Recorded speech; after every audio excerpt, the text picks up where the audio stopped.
오늘 함께 나눌 말씀은 사무엘상 2장 12절부터 18절까지 말씀입니다.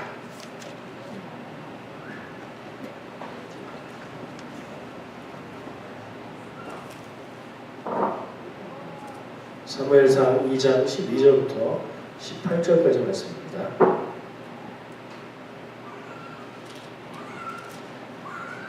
다 찾으셨나요? 사무엘상 2장 12절부터 18절은 7절인데 교독을 하도록 하겠습니다.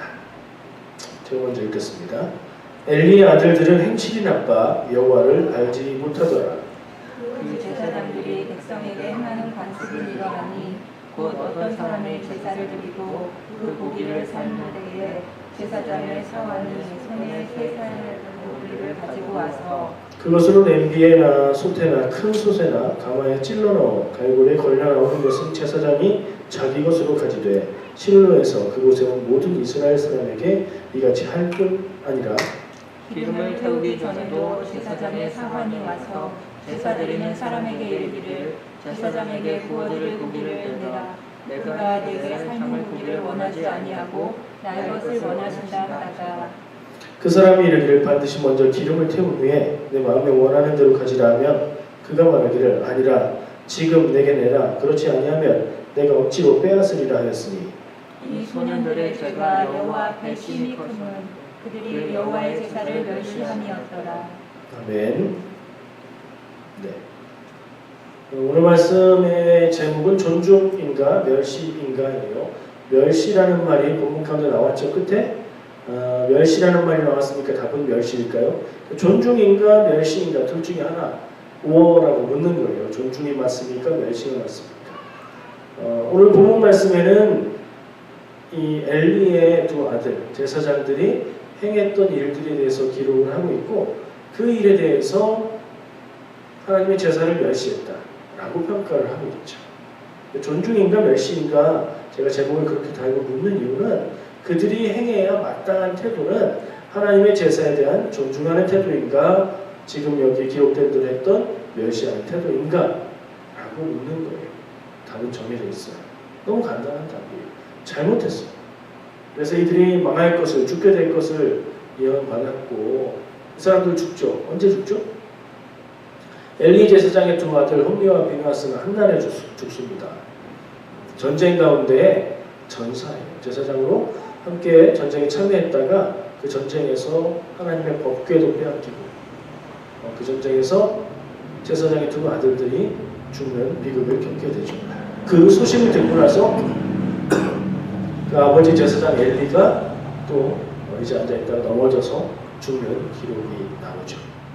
그러니까 이 엘리로부터 아들들로 이어지는 이 사람들의 일이 하나님 앞에 좋다라고 볼 수가 없는 그런 입장이에요. 그건 이제 기본으로 깔아놓고 우리가 볼 수 있죠. 책은 사무엘상입니다. 사무엘상은 책 제목 가지고 얘기를 또 시작해 보려고 하는 거죠. 누구 얘기가 나오겠어요? 사무엘상은? 사무엘 얘기가 나오겠죠. 사무엘 이야기가 위주로 가면서 그 주변의 이야기들이 나온다. 이렇게 생각하고 보면 맞을 거예요. 사무엘상의 1장은 사무엘이 어떤 배경에서 태어나는지 이런 얘기를 하고 있겠죠. 오늘 이야기의 앞에, 오늘 이야기의 상황은 엘리의 아들들의 행실에 대한 이야기예요. 그리고 보면 사무엘과 대조를 해서 보여주고 있는 걸 볼 수 있어요. 엘리의 아들들은 제사장, 엘리는 대제사장. 그럼 엘리는 특별한 가문의 사람이에요. 누가 제사장이 될 수 있죠? 애초에 제사장은 언제 생겼죠? 출애굽 시 모세가 출애굽할 때에 모세를 돕고 함께하도록 했던 그의 형 아론, 그 아들들, 그 가문만 제사장이 될 수 있죠. 모세나 아론이나 레위 지파긴 해요. 근데 레위 지파가 제사장이 되는 게 아니라 그 중에 아론의 자손들만 제사장이 되는 거예요. 그러면 오늘 말씀에 나오는 엘리, 홈리, 비느하스 이 사람들은 아론의 자손인 거예요. 그렇죠? 그렇다면 이 사람들은 특별한 가문에 태어난 거예요. 제사장이 될 수 있는. 그렇다고 그 가문에 난 사람이 다 제사장이 되는가 하면 그렇지도 않을 거예요. 그러면 제사장이 될 수 있었던 특별한 사람들인데 이 사람들의 행실이 어찌 이랬을까? 그런 의문을 갖게 되는 거예요. 사무엘에 대한 이야기와 사무엘과 대조를 이루고 있는 엘리의 아들들의 모습을 보여주고 있어요.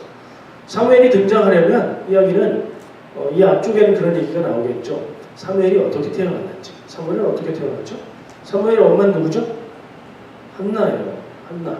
그럼 사무엘의 아빠는 누구죠? 엘가나. 그렇죠. 엘가나와 한나의 아들인데 그냥 보통 가정에 보통 아들로 태어난 게 아니라 제 짐작인데 아마 엘가나가 한나와 결혼했는데 너무 사랑하고 아끼는 사랑의 마음을 다 갖고 있는데도 자녀를 낳지 못한 것 같아요. 그럼 어떻게 했을까요? 자녀를 낳는 것이 중요하다고 여기는 문화에서는 결혼해서 아이를 갖지 못하면 아이를 낳지 못한 엄마는 죄인의 심정, 불편하고 괴롭고 이렇게 살아가게 돼 있고 우리가 머릿속에 그리고 있는 조선시대랄까 우리 조상들의 옛날 이야기하고 비슷한 상황이에요. 그렇게 이해하셔도 틀리지 않을 것 같아요. 아들을 낳아서 가문을 잇는 게 중요한 문화 안에서는 아들을 낳지 못하는 부인은 굉장히 힘든 거예요. 그리고 아들을 낳기 위해서 둘째 부인과 결혼하는 건 정당한 거예요. 아들을 낳아야 되는 당위성이 있기 때문에 아마도 성경에서 그런 설명을 하지 않지만 그런 배경하에서 두 부인을 두게 된 것 같고 분인나는 자녀를 낳았어요. 새로 들어온 부인이 자녀를 낳는 권력 관계가 어떻게 되겠어요? 이 모습은 아브라함의 이야기에서 똑같이 나오죠. 아브라함이 자녀를 낳는 데 있어서 그 자녀들의 엄마가 되는 이삭을 낳는 데 있어서 하갈의 이야기를 우리가 기억할 수 있죠. 자녀를 낳게 된 여인은 이런 문화에서는 권력을 갖게 되는 거예요. 분인나는 그래서 한나를 핍박했죠. 권력자의 위치에서. 가진 자의 위치에서 못 가진 자를 괴롭히는 마음을 가졌네요. 그래서 한나는 기도했습니다. 어디 가서 기도했어요? 퀴즈예요. 한 번 더 생각하시고 어디 가서 기도했죠? 성전이라는 분도 계시고 성막이라는 분도 계시고 아직 성전이 안 세워졌어요. 성전은 솔로몬 시대까지 가야 되죠. 지금 사사기예요. 그러니까 이때는 실로라는 곳에 지금 이 이야기의 배경은 실로에 있는 성소, 성막, 회막 다 같은 거예요. 거기에서 일어나는 일들이에요. 거기에서 이런 일들이 일어나는데 거기 가서 그 성막에 가서 하나님이 거하시는 그곳에 가서 기도를 하는데 그 당시에 제사장인 엘리가 그 모습을 보고 기도하는 모습이 이상한 거예요. 다른 사람들하고 다르게. 그래서 너 술을 마시고 기도하냐? 술을 끊어라. 이렇게 얘기하니까 한나는 자초지종을 얘기하죠. 안타까운 마음에 하나님 앞에 기도하는 겁니다. 그랬더니 엘리는 그러면 평안히 가라. 무슨 얘기예요? 하나님이 너 기도를 들으시고 응답하실 것이니 평안히 가라는 약속을 엘리가 준 거예요. 그리고 나서 사무엘을 잉태했죠. 엘리의 능력입니까? 하나님의 능력입니까? 혹은 그런 거 관계없이 자연적으로 모르겠어요. 그러나 그 어머니 된 엘리의 선언을 듣고 편안한 얼굴로 돌아갔다고 기록되어 있는 그 한나의 마음은 하나님이 주신 자녀구나 했겠죠.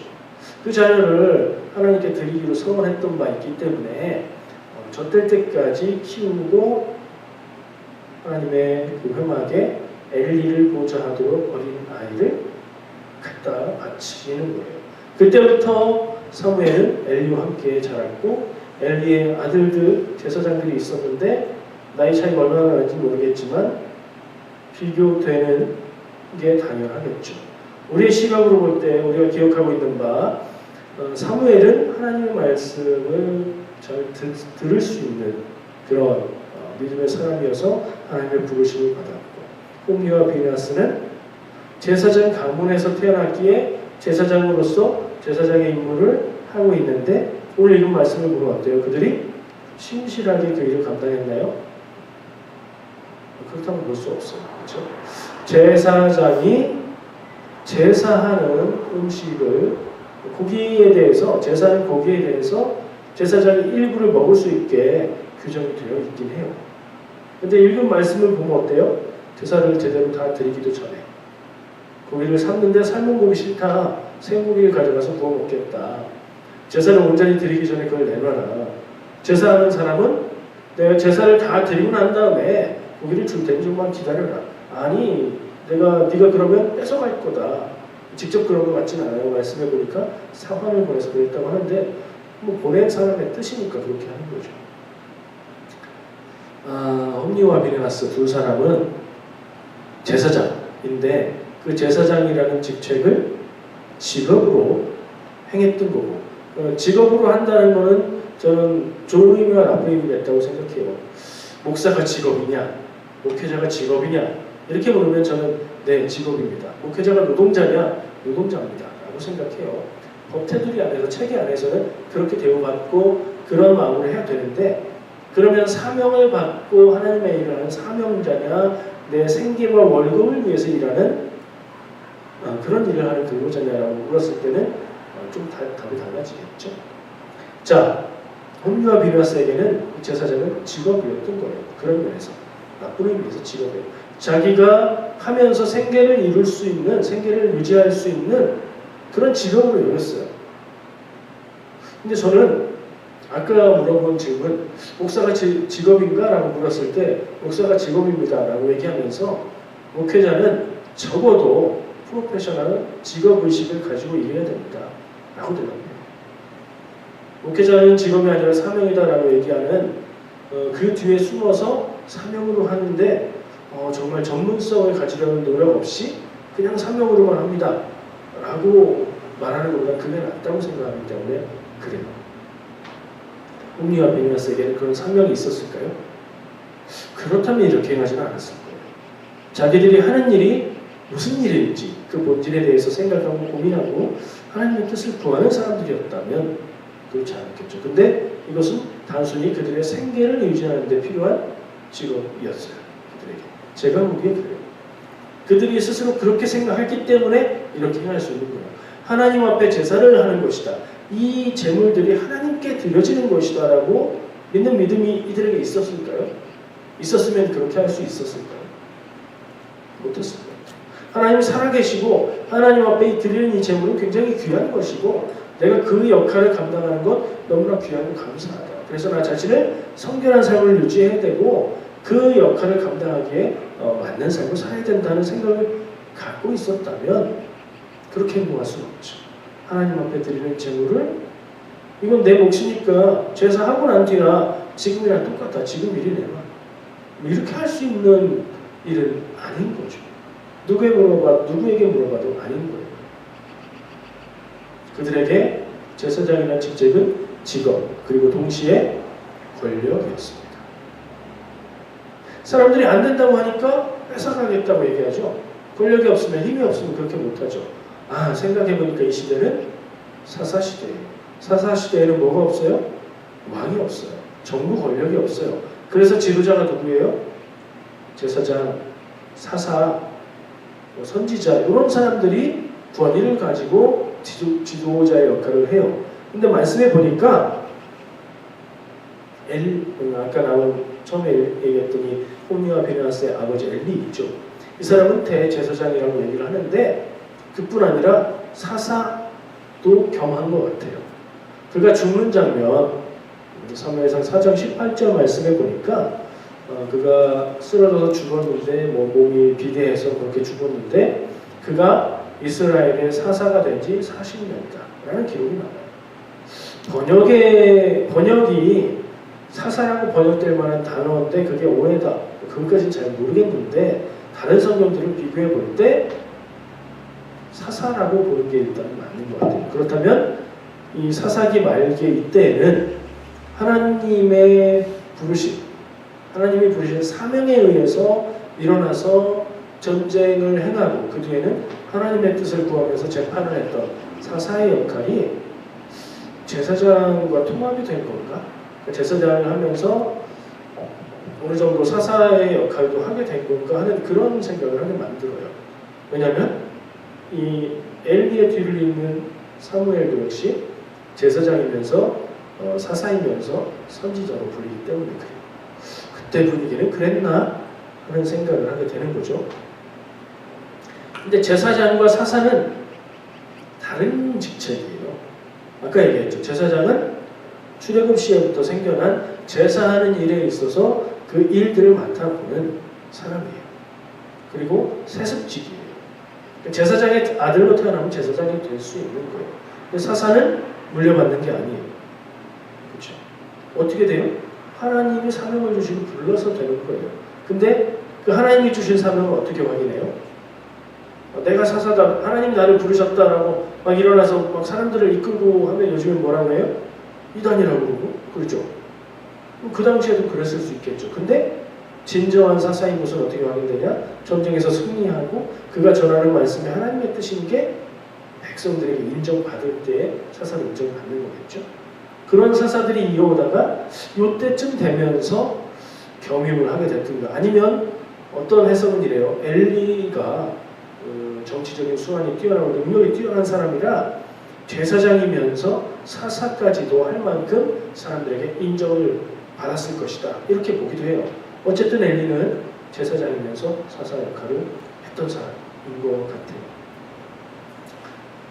결국에 제사장도 사사도 하나님이 주신 사명 안에서 하나님의 일을 감당하는 사람이어야 하는데 홍미와 비나스는 그렇지 않았던 거예요. 제사장인데 하나님을 이 사람들이 두려워했어요? 안 했어요? 두려워하지 않았어요. 하나님을 경외하지 않았어요. 하나님이 살아계시고 하나님은 능력이 하나님 이런 걸 믿었을까요? 안 믿은 것 같아요. 말로는 그렇게 할 수 있었겠지만 그들의 모습은 전혀 그렇지 않았어요. 그 제사장이라는 그 직책, 그 존재, 그 정의 의미하고 그들이 행한 그들의 모습은, 그들의 존재는 모순이 돼요. 제사장이면 하나님의 뜻을 따라서 신실한 모습으로 제사를 진대해야 되는 사람인데 하나님 두려운 줄 모르고 그것을 직책으로만 여기고 직업으로 여기고 권력으로 여겼던 사람들. 목사면 목사다워야 되는데 목사답지 않고 하나님 안 믿으면서 목사 역할만 하면 된다고 생각하는 것 같은 모순이 있어요. 그런 제사장이 있으면 될까요? 안 될까요? 안 돼요. 이런 사람들은 안 돼요. 근데 성경 말씀이 이렇게 기록한 것으로 볼 때 이 몇 절을 한 꽤 많은 절수를 할애해서 이 사람들의 악행을 기록하고 있거든요. 이 정도 되면 이 절수에 비례해서 이들의 악행을 부각시키는 거예요. 게다가 이들의 악행은 한두 번 한 게 아니에요. 이렇게 몇 달, 또 수년, 또 수십 년이었을 수도 있어요. 오랫동안 이게 지속된 거예요. 있으면 안 되는 그런 사람들을 하나님이 그냥 두고 계셨단 말이죠. 그러니까 하나님 두려운 줄 몰랐죠. 처음부터 이랬겠어요? 처음에는 조금씩 하다가 나중에는 그래도 아무 일 없으니까, 아무 문제 없으니까 더 크게 자기 마음대로 해서 여기까지 왔겠죠. 하나님은 그 사람들을 왜 그냥 그렇게 놔두셨을까요? 저는 기다리신 거라고 봅니다. 죄 짓는 사람을 죄 짓는 즉시 벌하는 하나님은 아니세요. 깨달을 기회를 여러 번 주셨을 겁니다. 사람들의 말을 통해서 아버지 엘리를 통해서 고면도 들었을 거고 경고도 받았을 거예요. 기회가 없지 않았을 거예요. 그러나 그들은 돌이키지 않았고 파멸의 길로 간 거죠. 때가 되면 멸망의 길로 갈 수밖에 없게 돼요. 우리 성도들도 왜 세상 사람들처럼 자유롭게 지낼 수 없느냐? 그렇게 한다고 뭐가 큰일이 나느냐? 큰일이 안 나는 게 더 큰일이라고 생각해요. 죄 가운데 살아도 자유롭고 편안하면 그게 더 큰일 아닐까요? 그런 생각을 한번 하고요. 합니다. 제가 이런 제사장이 있다는 것이 모순이라는 말을 했어요. 근데 현실에 이런 제사장이 있었던 거죠. 성경을 우리가 기억을 더듬어 볼 때 정말 제사장이든 왕이든 성경의 중요한 인물, 중요한 역할을 하는 사람인데 그 역할에 맞지 않고 하나님 앞에 죄를 지었다라고 얘기하는 사람들이 있어요, 없어요? 있죠. 많아요, 적어요? 많아요. 그 직책과 그 사명과 모순되는 존재가 없는 거 아니고 많단 말이에요. 그럼 반대로 어떤 현상이 일어나요? 그 존재의 의미, 그 사명을 제대로 감당하는 사람, 아주 위대하고 특이하게 특별하게 감당하는 게 아니라 그냥 기본만 하는 사람도 대단한 현상이 일어나는 거예요. 그렇죠? 이거 옛날 얘기니까 요즘 얘기로 바꿔볼게요. 요즘에 그러니까 세상 가운데 그 지체, 그 자기 자리에 의미와 모순되는 어떤 사람들의 무리 누가 있을까요? 남편 같지 않은 남편? 남자 같지 않은 남자? 이거 농담이고요. 정말 중요한데 많이 있는 사람도 있어요. 백성들을 두려워하지 않는 정치인. 이거 있으면 돼요, 안 돼요? 근데 여러분들이 볼 때 정치인들이 백성들을 두려워하는 것 같아요? 아닌 것 같아요? 그렇죠? 많은 것 같죠, 그런 사람. 그 존재의 의미와 규정으로 볼 때는 잘못된 거예요. 근데 그런 사람들이 너무 많으니까 아주 특별히 잘하지 않아도 기본만 해도 대단한 것처럼 느껴지는 게 세상의 모습이에요. 그것만 봐도 인간들의 우리의 삶과 죄라는 것이 얼마나 무서운지 생각하게 돼요. 또 생각해볼까요? 하나님을 두려워하지 않는 목회자 있을까요? 없을까요? 저는 모르겠어요. 있을지도 모른다는 생각도 해봐요. 다 알지는 못하지만 어떤 소문들을 들어보면 그 목사님이 정말 하나님을 믿으면 저렇게 하셨을까? 자세히는 몰라도 그런 생각이 들게 하는 소식들이 들려요. 저는요? 모르겠어요. 제가 저를 평가할 수는 없으니까. 그러나 정신 차리고 살려고 노력을 하고 있어요. 요거는 좀 심각하게 들어보세요. 하나님의 뜻을 구하지 않고 하나님의 뜻대로 살지 않는 그리스도인 있을 수 있을까요? 많죠. 제가 저를 포함해서 하는 얘기예요. 교회 다니고 그리스도인이고 믿는다고 얘기하고 구원받았다고 이야기하는데 하나님의 뜻을 구하지도 않고 하나님의 뜻대로 살려고 하지도 않아요. 그런 사람들이 계세요. 괜찮아요. 끝난 건 아니니까. 앞으로 더 나아지면 되니까.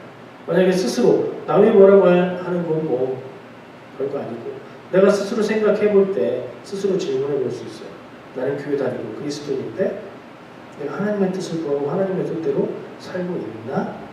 이건 늘 해야 되는 질문이겠죠. 아닌 것 같은 느낌이 들 때 한번 심각하게 생각하고 기도하고 무엇을 돌이켜야 될까? 바라고. 홈리와 비느하스가 죽어 마땅한 하나님의 제사를 멸시한 제사장들이었어요. 세상을 돌아보면 남들의 모습 가운데는 정말 말도 안 되는 것 같은 모습이 쉽게 보여요. 더 중요한 건 내가 내 입으로 말하고 있는 그런 모습에 부합하게 맞게 살고 있는가. 난 정직한 사람이야. 난 그거 하나 틀림없어 라고 말하는 사람이 정말 정직할 수 있는가? 난 뒤끝없는 사람이야. 그럴 수 있을까? 나는 남을 돕는 걸 좋아해. 당당하게 말할 수 있을까? 나는 성경 말씀대로 살아. 넌 성경 말씀대로 안 살잖아. 그렇게 말할 수 있는 사람이 있을까? 그게 더 중요한 것 같아요. 스스로 정말 말씀의 거울, 하나님의 뜻의 거울에 비추어 보고 돌이켜볼 수 있는 사람. 그런 사람이 돼야 되겠다. 저도 그렇고 여러분들도 그렇고 우리 교회에 있는 분들은 그렇게 됐으면 좋겠다 하는 소원을 품게 됩니다. 살다 보면 그래요. 눈에 보이는 일들, 내 주변의 일들만 바라보고 그게 다라고 느끼게 만드는 속임수, 속삭임들이 늘 있기 때문에 우리가 영적인 원장이 깨어있지 않으면 거기에 속아요. 교회 열심히 다니면서도 거기에 넘어가서 교회 안에서 믿음을 버리게 되는 그런 일들이 생길 수 있어요. 오늘 홈리와 비느하스 하나님의 중요한 일을 감당하는 제사장인데 제사장에 맞지 않는 삶을 살았던 사람들, 그래서 멸망의 죽음의 길을 갈 수밖에 없는 사람들을 보면서 나는 어떤가 이렇게 돌이켜볼 수 있는 그런 기회가 되면 좋겠습니다. 기도하겠습니다.